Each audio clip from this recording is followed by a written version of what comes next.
Afrimi isn't his real name. We've changed it to protect his identity. He was 19 years old when 2 Serbian policemen raped him. That was more than 25 years ago, during the Kosovo War between ethnic Albanians striving for autonomy and nationalist Serbs.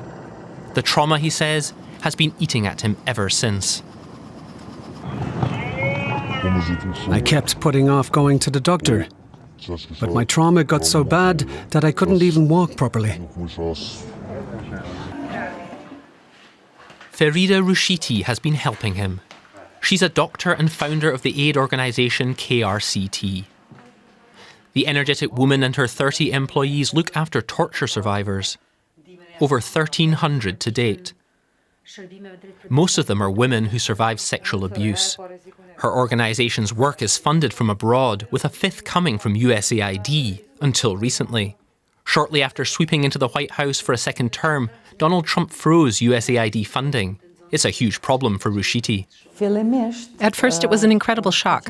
I can't really put it into words. We learned of the decision on a weekend. That forced us to suspend parts of our work for an initial period of 3 months.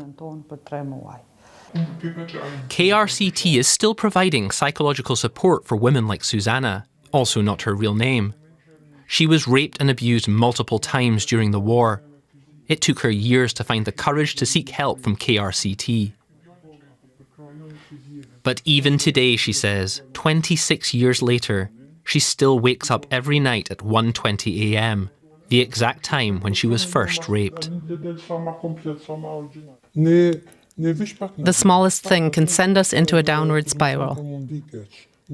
If medical treatment, psychological support, and financial aid are cut off, that will spell out disaster for us. The people who come here couldn't afford this kind of psychological care themselves. Health insurance in Kosovo is limited, and healthcare can be expensive. Like Afrimi, many men were also raped during the war in Kosovo. But to this day, he's the only one willing to talk in front of the camera. In Kosovo, which is still very conservative, victims of sexual violence face deep-rooted stigmata. I had a lot of problems because I kept it all in. I was introverted, short-tempered. I don't know how to describe it. It was pretty bad. I don't know how I raised my children. Being able to speak about it at KRCT helps address the widespread stigmatization of victims.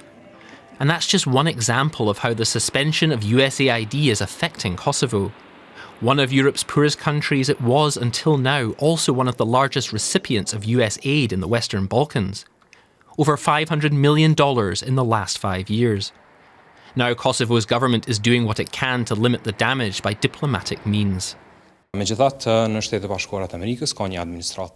Of course, there's now a new government in the US with its own political priorities, especially on how to spend taxpayers' money. But this doesn't change the strong relationship between our two countries, which extends to many areas. Despite repeated requests for an interview with the American embassy, we received no response. Ferida Rushiti is not surprised. Her trust in the US has been deeply shaken. Things used to be different. This is a photo of me with the First Lady, Melania Trump. That was in March 2018, when the U.S. State Department selected 10 women from around the world to present them with an award for their courage and strength. I was one of them. At the time, Donald Trump was the sitting president. Rushiti was recently nominated for this year's Nobel Peace Prize by a Swedish Member of Parliament. Afrimi is far removed from all of this. For him, as for so many others, it's literally a matter of survival. Without therapy, I couldn't live a minute longer. Not a single minute. Like all of us. Without therapy, we'd go crazy. We can't do without it.